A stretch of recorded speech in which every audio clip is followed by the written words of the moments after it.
Alright, so this is a video for all those people interested in getting into beekeeping and just wondering what they need to get started.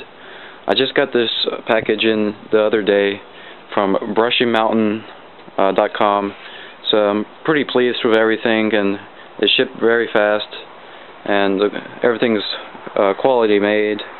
And just some things that you're probably going to need is this is a veil, a round veil, just to cover your face and not get stung by the bees.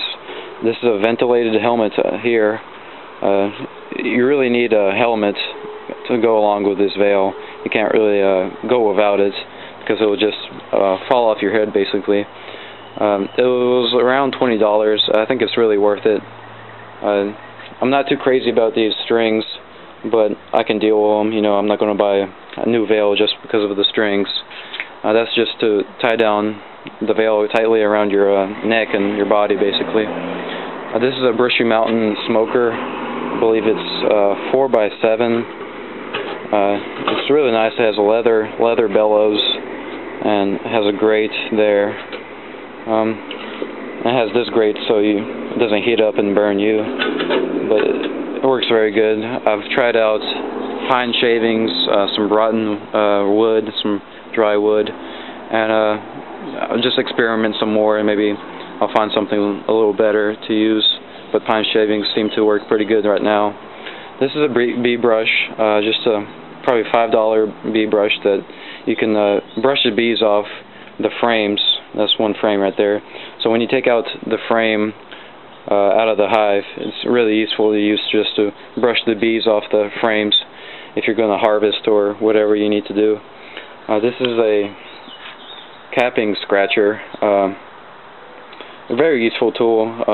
It does the same job as this cold knife, but sometimes you can't reach in some areas with a cold knife, so you use these capping scratcher to take off the caps of the cells. And the same thing with this cold knife, except if you're using one frame, you know, here's a frame here, you just basically slice the cappings off the cells, and then you can extract easily. These are goatskin gloves, very soft, very nice leather. They have these little gauntlets so they can protect your forearms as well. I don't really use them that often. I went into the hive for the first time by myself the other day, and I didn't even use them. I mean, the bees are very calm from the smoke, and you know, but I guess once I get another hive or more hives, I can use them more often. You also going to need some kind of a hive tool. I decided against buying like a $15 hive tool from Brushy Mountain, and I just had this paint scraper laying around. It basically does the same job. You know, you can pry the boxes apart, and with this little ledge you can even lift up the frames. They do glue everything together with propolis and resin, so it's kind of hard to get things apart. And this is just a mosquito net. Before I had the veil, I was just using this, you know, to open up the hive or whatever. I think it was $2 at Walmart, and it's really nice. I think that if you don't want to invest in a veil, you can just get one of those and wear a hat under it, just so it won't get in your face and everything. So I have some just frames that's laying around. I didn't buy those. Those were given to me by the man who's helping me out get everything started. The bees are doing good. There's my hive over there. I actually extracted some honey probably 2 weeks ago, and it turned out to be about a gallon of honey, which was very surprising for me. I used that man's extractor that's helping me out, and after looking at his extractor, I really just think that I can build my own.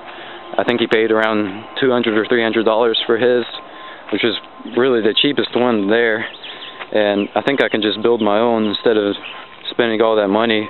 I can build my own a lot cheaper, and it'll do the same job. So maybe look for those videos, and if I start building that. They're doing very well. I opened up the hive like the other day when I first got all of my supplies in, and there are new frames in there, and they're drawing them out really nicely. There's brood, there's honey, I didn't see the queen, but I saw several drones, and they're just working hard. There's a space in this corner right here where there's a empty space where there aren't any frames, and they actually started building their own cells downwards like that from the top bar there. So I might need to add in more frames in there. That's probably a good idea. I don't know why I didn't do it earlier. But if anything, I can use that wax to make candles. I actually made my first candle the other day from some wax that I got from the bees. And that's basically it. That's all you need to get started in beekeeping. If you have any questions or comments, just feel free to message me or comment on this video. Thank you for your time.